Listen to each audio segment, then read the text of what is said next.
Dalam rangka mendorong Kota Makassar menjadi kota wisata, pemerintah Kota Makassar kini menghadirkan inovasi berbasis layanan transportasi, yakni bus wisata Metro Kota yang resmi dilaunching oleh Gubernur Sulsel Profesor H.M. Nurdin Abdullah di Anjungan Pantai Losari, Kamis 3 Desember 2020.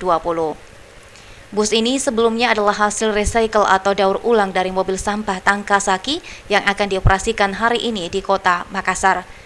Penjabat Wali Kota Makassar Rudi Jamaludin menilai pengadaan mobil ini dalam rangka mendorong Makassar menjadi kota tujuan wisata. Selain itu, Rudi mengatakan ini juga sebagai bentuk rasa dari memanusiakan manusia. Pasalnya mobil Tangkasaki dinilai cara kerjanya masih bersifat konvensional.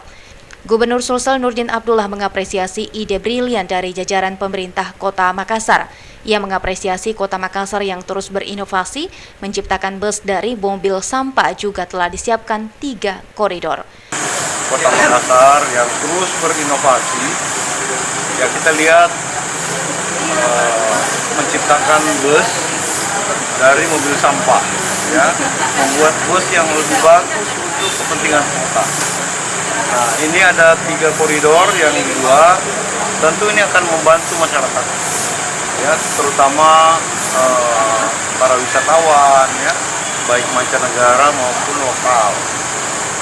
Dan yang kedua, bus yang selama ini yang digunakan untuk angkut sampah, itu kan Pak Wali sudah lihat bahwa itu tidak higienis, tidak sehat, ya, karena yang kedua tidak ada tongkang.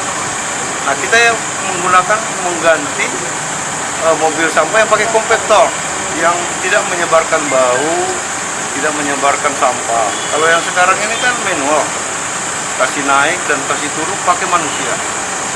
Nah, jadi saya kira mobil sampah yang kita ganti ada 20 unit bertahap kita ganti. Yang paling tua kita jadikan bus, ya, untuk